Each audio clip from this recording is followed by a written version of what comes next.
में जाते हैं और वैष्णो देवी के दरबार में जो लोग गए विदिन 1 मिनट के लिए माँ के दर्शन होते हैं, सिर्फ 1 सेकंड के बाद तो आपको लाइन से हटा दिया जाता है। और तिरुपति बालाजी में तो 1 सेकंड भी नहीं होते हैं, दूर से ही आपने तिरुपति जी के दर्शन कर लिए तो ठीक है, और उसके बाद क्या होता है कि आप उसमें आगे खिसक जाते हैं। तो जब आगे खिसक जाते हैं तो उस 1 सेकंड की ऊर्जा में अपने आप को धन्य समझते हैं, आपकी एनर्जी बढ़ जाती है, आपके काम होने लगते हैं, आपको उतनी ऊर्जा में अपने आप को इतना आनंद महसूस होता है कि आप कल्पना भी नहीं कर सकते।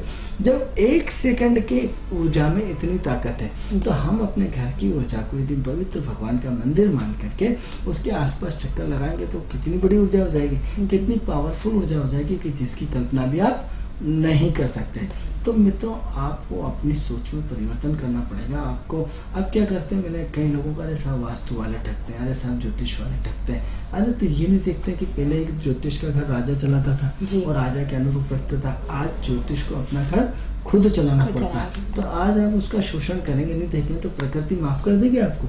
प्रकृति मित्रों माफ करने वाली नहीं है। आपको किसी का आपने शोषण किया है, अरे क्या हुआ, लैपटॉप भी तो खोला, गया क्या उनके। अरे जिसका जो व्यवसाय है, जिसको जिस रूप में ईश्वर ने बनाया, आप उसका पारिश्रमिक नहीं दे रहे और बिना पारिश्रमिक लेकर के उससे पूछ रहे हैं, तो आप अपने धंधे में कितने कमाओ। अगले के धंधे की आप रोजी रोटी नहीं देना चाहते हैं। अब आपने 11 रुपये, 21 रुपये, 100 रुपये पकड़ा दी, तो भाई उसके परिवार है, उसके बच्चे हैं, उसको भी गाड़ी घोड़ा चाहिए, क्या 100 रुपये में उसका पालन हो जाएगा? तो अब आप उस पर कैची चला सकते हो, तो क्या करेगा, ईश्वर आपको कैची चलाएगा। इसलिए मित्रों, किसी भी विद्वान से पूछने से पहले उसकी पर्याप्त मात्रा में उसकी मेहनत का आपको देना चाहिए, जिससे आपकी खुद की प्रगति होगी। लेकिन आप जितना कैची चलाएंगे, आप सोचोगे उसकी जगह आप खुद होते हैं, फिर क्या बीतती है आप पे।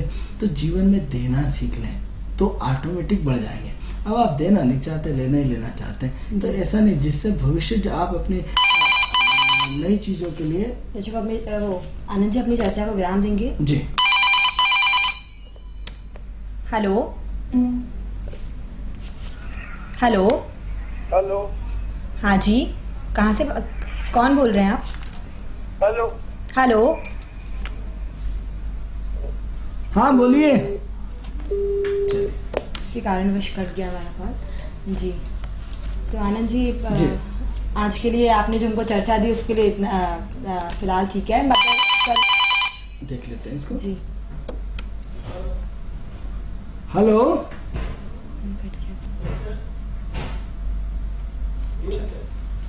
जी। आनंद जी, आपने जो हमें चर्चा दी उसके लिए फिलहाल धन्यवाद। कल हम इसी चर्चा को अपने फिर से जारी करेंगे कि मकान में और भी क्या क्या करना चाहिए मकान के लिए, कि हमको और क्या परिवर्तन करना चाहिए। जी दर्शकों, आज के हमारे कार्यक्रम किस्मत सवारी में फिलहाल इतना ही। आनंद जी, आपका बहुत बहुत धन्यवाद, आपने मुझसे जानकारी दी। दर्शकों, मैं आपको फिर से एक बात फिर से आपको याद दिलाना चाहती हूँ कि हमारा जो कार्यक्रम है वो सिर्फ आपके लिए, आपकी समस्याओं के समाधान के लिए।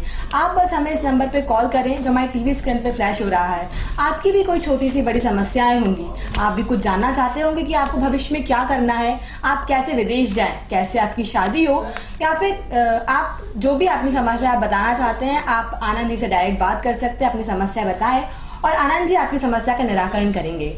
जी दर्शकों, आपके लिए इतना ही। नमस्कार। नमस्कार।